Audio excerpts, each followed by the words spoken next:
Little dog.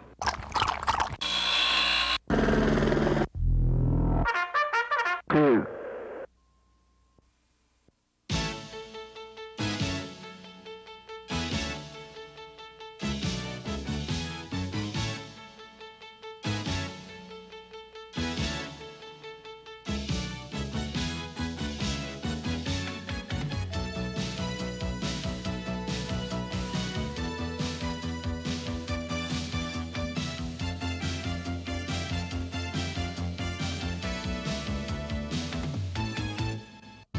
Hi, I'm Jane Rudolph. And I'm Monsignor Charles Minor. I'm Pat Shelton, and welcome to Real to Real. October is the month of many feast days, many holidays as well, but we're finding out that October is also Human Relations Month. And as part of Human Relations Month, we have something called Human Relations Sabbath. The theme is a call to unity, and we'll tell you all about that today. It seems to be so much needed, doesn't it, Pat, the need for unity. There's so many disparate problems. Everybody's mad at somebody. Yes, yes, very much needed. Maybe this theme of a call to unity can help bring some of us together. And perhaps it needs to start in the family, too, and we're going to talk about that tonight here on Real to Real as well. And how are you going to do that? Because the family, I guess, we all say that everything begins and ends with the family. It should start something somewhere along there. It should. You think of all the prejudices are around, most of them come from families, don't they? What we learn from fathers and mothers, or even brothers and sisters. That's where you learn everything first, at home. Tonight on Real to Real, we're also going to have an opportunity to find out what happens to the family when a serious illness strikes. So please stay with us for A Fading Mind. But all unity is not always a sense of being broken up. There's a sense of restoration has to take place. We have restoration piece for you. A man named Jim Appleman wants to show you how to restore old artworks. I'll introduce you to Dr. Leah Gaskin White, the Executive Director of the Philadelphia Commission on Human Relations, and we'll talk about Human Relations Month. In the family, when we talk about relationships, often they can be shattered by a serious illness, and it affects every single person who's watching this evening. Sometimes we stand by as we helplessly watch our loved one peering through the pain of that illness. You know, Jane, Alzheimer's as a word has become, unfortunately, kind of a humorous thing. There's nothing humorous about it at all. It's a terrible disease. We'd like you to look at this whole story about Alzheimer's and how it can work. And if you're learning to find out something about Alzheimer's, you will discover that literally it speaks in silence.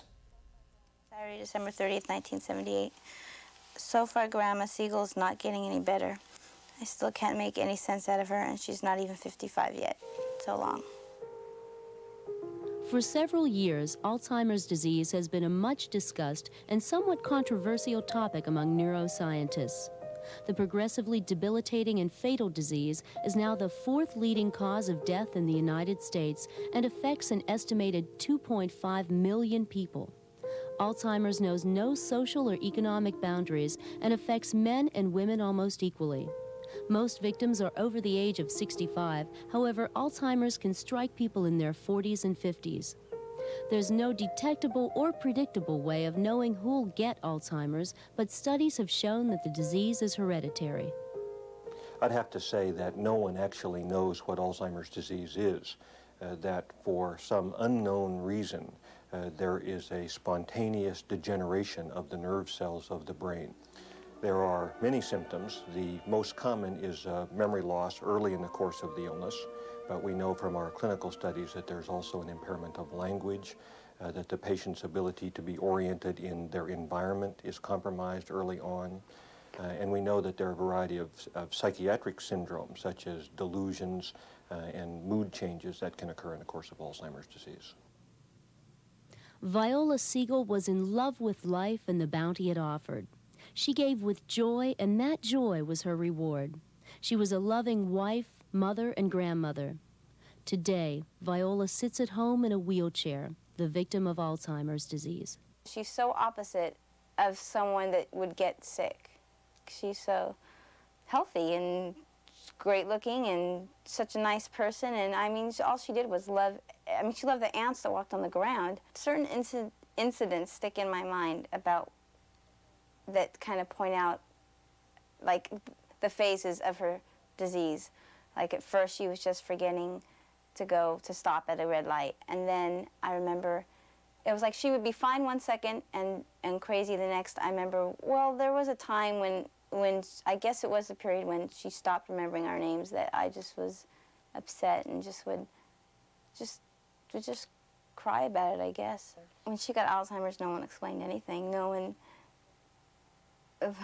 grandfather wouldn't talk about it. It's like he'd bring her to my soccer games, and I didn't want her there because she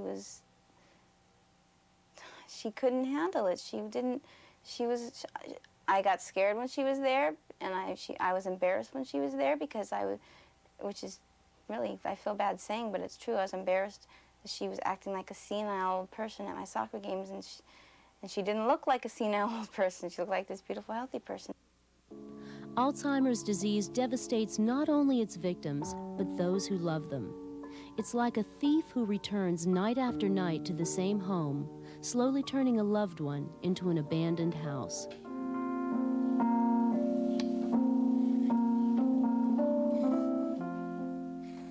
Everybody feels cheated when they lose something that's very dear to them. And of course, I went through the usual stages. First, I didn't believe. Then I became very angry. Then I said, why me? And then finally, you get into another stage which is very difficult to explain to people who haven't been there.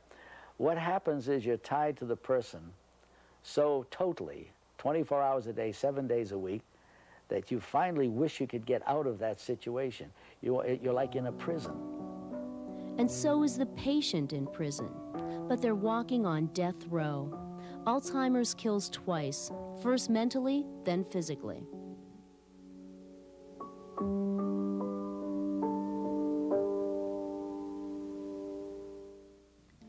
Jim has been caring for his wife at home for almost 12 years.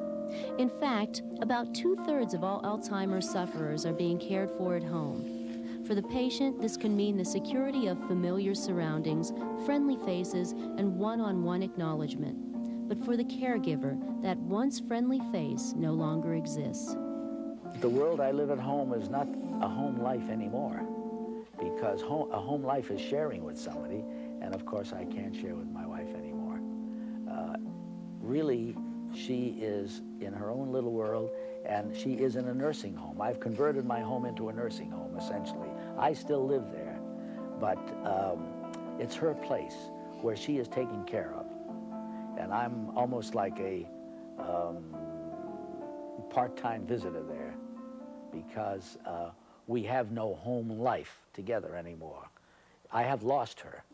But even in that feeling of loss, there is compassion, a need to protect and comfort. This is a family of love, but to Viola, their love remains speechless, for it's been veiled by this incurable illness. I used to think that, well, she really knows what's going on. I know she does. She really recognizes me, and if she'd smile, I'd think, oh, she's smiling at me. But then she'd do it when I wasn't even there, so I'd get upset. I'd feel mad that she didn't recognize me because I kind of thought I was special to her. I don't know, eventually I probably won't go. I fear that I'm going to get Alzheimer's. When I go there, I don't know, I still feel that we kind of have something, just because we had so much before. I mean, I don't know, sometimes she doesn't open her eyes, but sometimes I swear I see recognition in her eyes.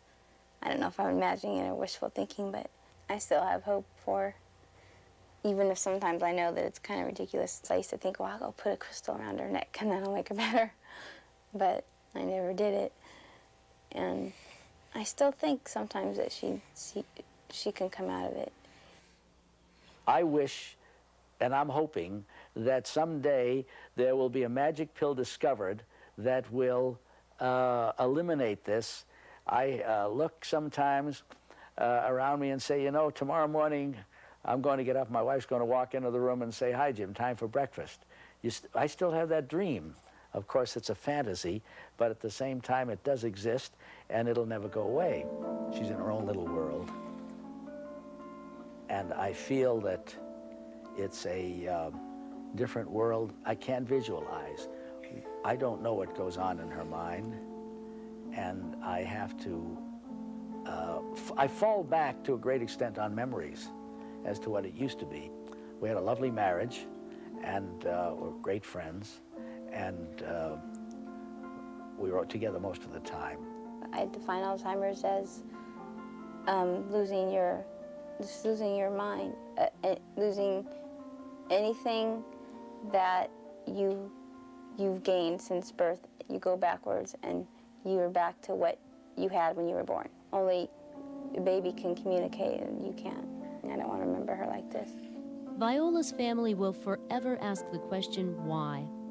Perhaps the answer lies in each of their hearts and speaks in silence. No one can fathom the depth of God's understanding, and they that wait upon him shall renew their strength.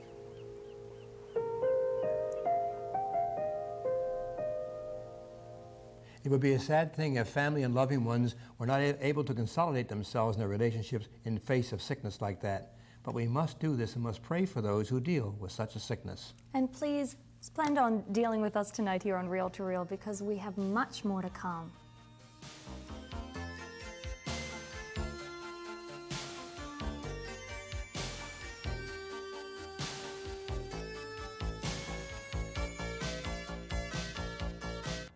You are cordially invited to join the Reel to Reel crew as they travel through Switzerland, Austria, and Germany, gearing up for the most dramatic event staged on the European continent, the Passion Play, a world-famous tribute to the life of Christ.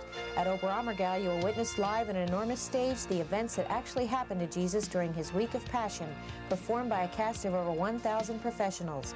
This once-in-a-lifetime religious experience brings the Passion of our Lord before your very eyes. Included in your tour package is round-trip air transportation, 14 nights deluxe hotel accommodations, and daily breakfast and dinner. You will enjoy such sightseeing tours as a beautiful cruise along the Rhine River and truly experience the culture and folklore of Europe throughout your 16-day itinerary. This spectacular trip is scheduled for July 26th through August 10th, 1990. Don't hesitate to reserve your seat for the Passion Play at Oberammergau because tickets are limited. All persons traveling with the Reel to Reel crew will receive as a bonus a 1-hour videotape capturing the memories of your trip. For more information, please call 215-587-3775.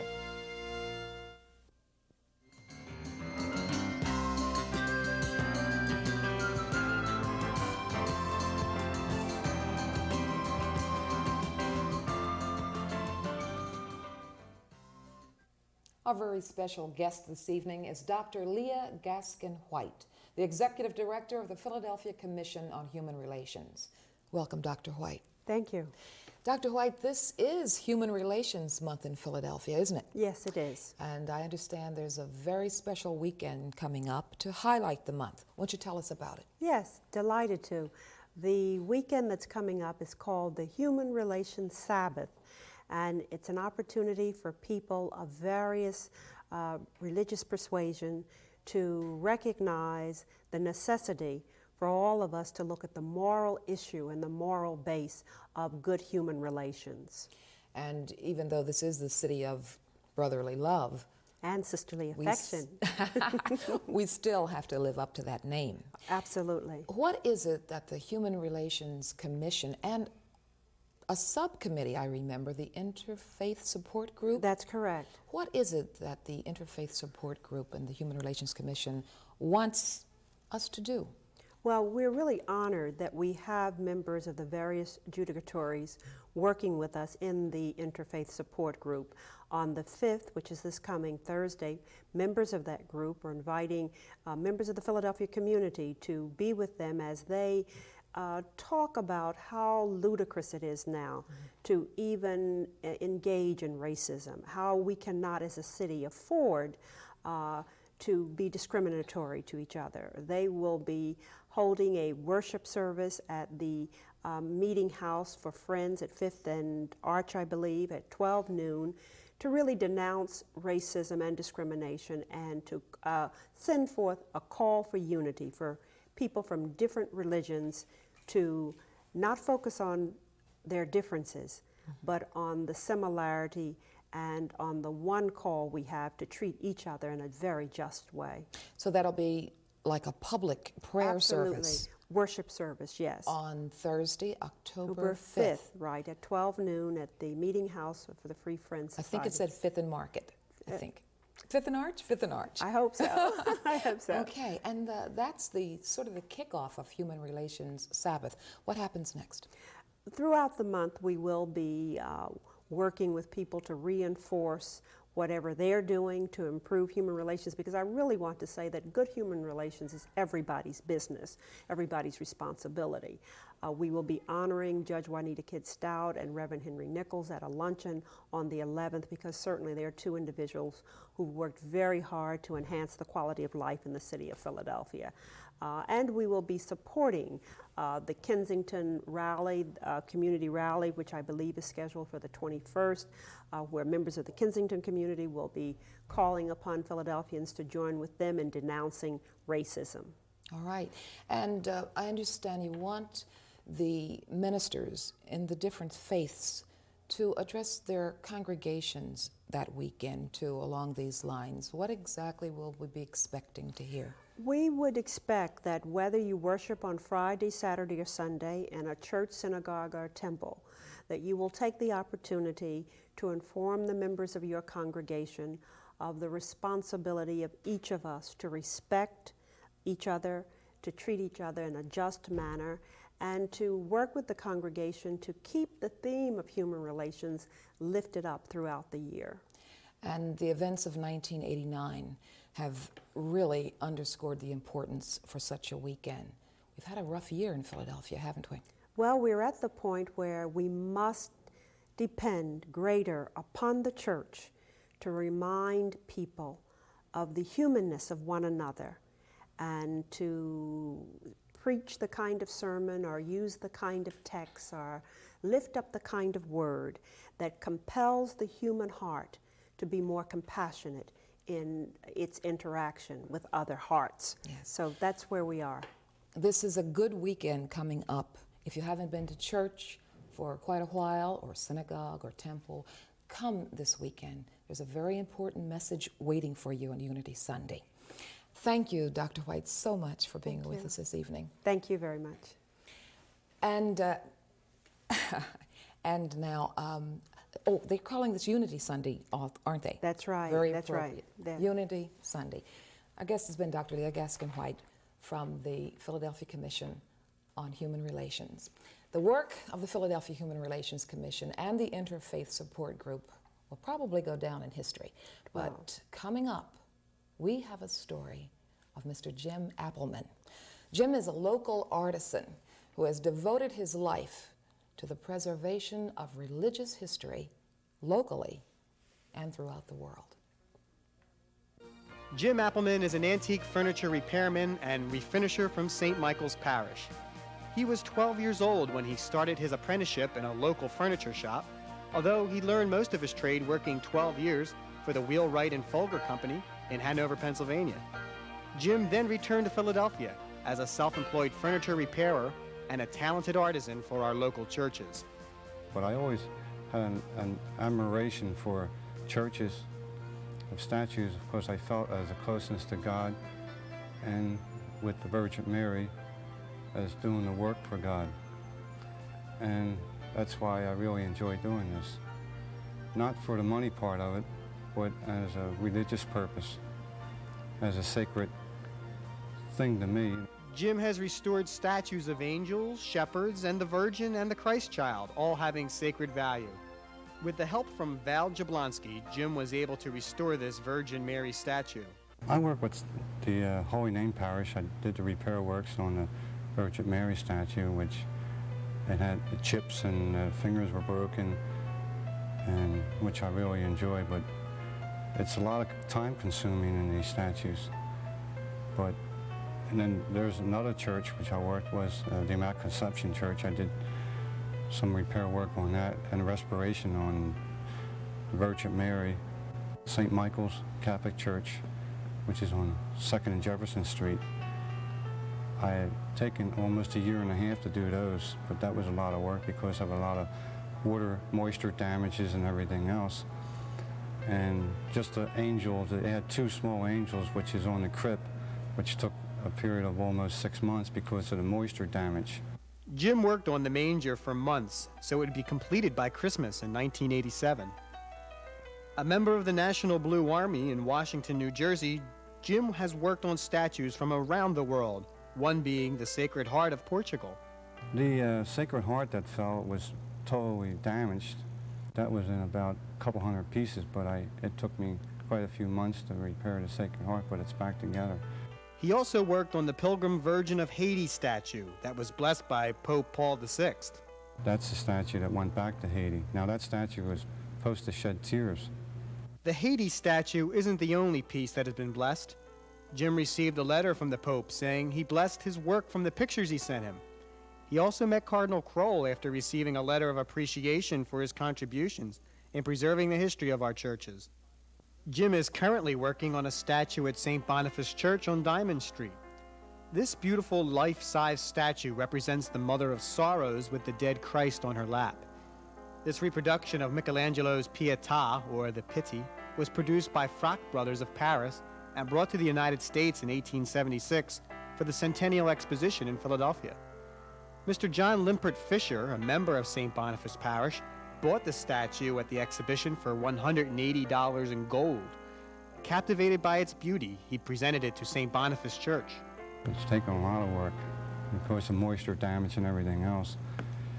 But I have to really concentrate on mostly the cracks and the damages to get those so that I can put my finishes on where it will last for a number of years and years and years to preserve it, because statues like that can't be replaced.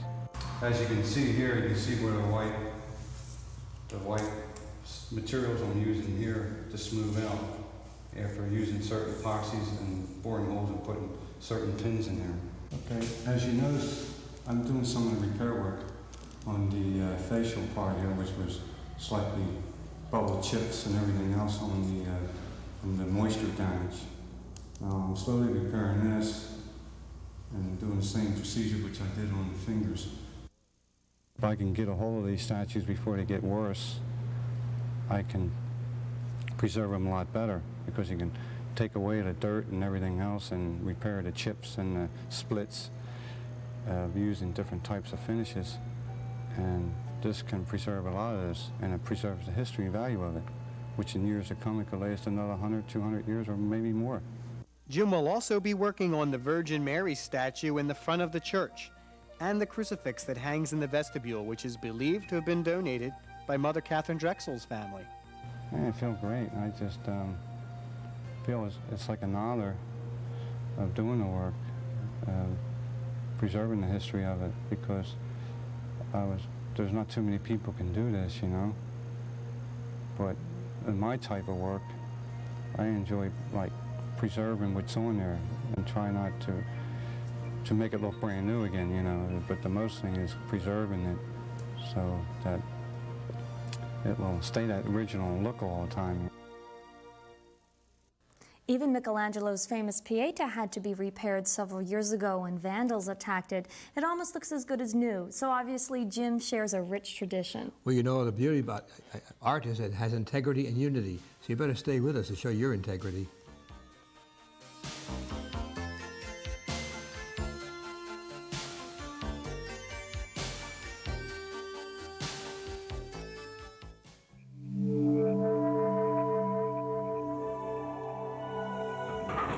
Hey, Max, watch it.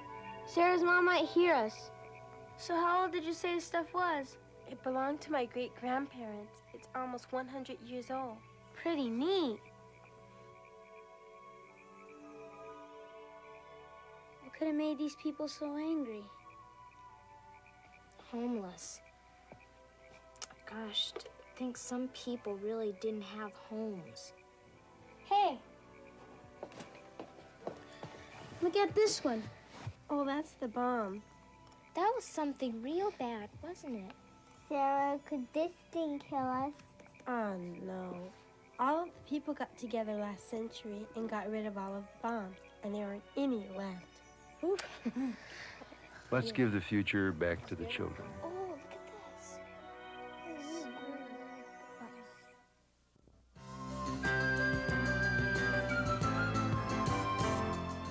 We welcome your comments and suggestions and encourage you to write us at Reel to Reel, 222 North 17th Street, room 907, Philadelphia 19103, or call us during regular business hours at 215-668-9842. We began with a physical disorder that certainly could be disruptive of all love and relationships, but there are also spiritual and psychological disorders which need a real program for unity. That's true, and unity is what we're talking about tonight, and you rely on one another in unity. I depend on Monsignor to be here and help me through the program, and yet you can't become a codependent person who becomes overly dependent. And in fact, when locked into a difficult relationship, one must remember to stand on your own 2 feet, firmly supporting your own weight. A codependent is a person who allows another person's behavior to affect him or her and is obsessed with controlling that person's behavior. For example, a codependent wife married to an alcoholic spouse will become obsessed with his drinking, perhaps pouring his bottles down the drain, checking up on where he is, maybe listening in on phone calls, worrying when he's not home on time. Because codependency is a learned behavior, it can be unlearned. The first step towards change is awareness of your problem. Now, what can you do about it? Well, there are a number of things. You can get into counseling. Be sure that the counselor or therapist you choose has expertise in the field of addiction and codependency.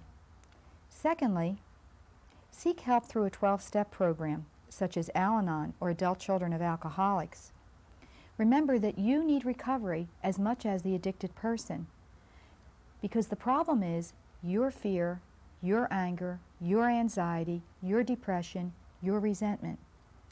Even if you're no longer living with the addicted person, your patterns and your habits will live on and will influence you in your next relationships. So you do need to get into a program. Next, take responsibility for your life and your happiness. Get out of the victim role. Perhaps you volunteered for it. How do you take responsibility? Begin with little steps. Perhaps establish contact with old friends you haven't seen for a while. Or take 15 minutes a day just to do something for yourself. If you're a typical codependent, you worry a lot. Choose 1 day a week as your worry day, and that's the only day you allow yourself to worry, because as you may not know, over 90% of what we worry about never comes to fruition. Next, read some books on codependency. Books like Codependent No More, Keeping Secrets, Getting Them Sober, Adult Children of Alcoholics. Learn detachment. Allow people to be who they are, and you begin working on becoming the kind of person you want to be. Begin to act as if you already are the person you want to be, and you soon will find yourself being that person. Keep in mind that recovery is liberating. It brings peace, and it will help stop the unbearable pain that many of you have been living with for a long time. Live in the here and now. Remember the words, "Don't sing of yesterday, for yesterday is gone. Tomorrow isn't written. Make today your song." It's good to be united with you once again here on Reel to Reel, but unfortunately we're out of time. So until next week, please take care. Goodbye, and God bless you. Good night.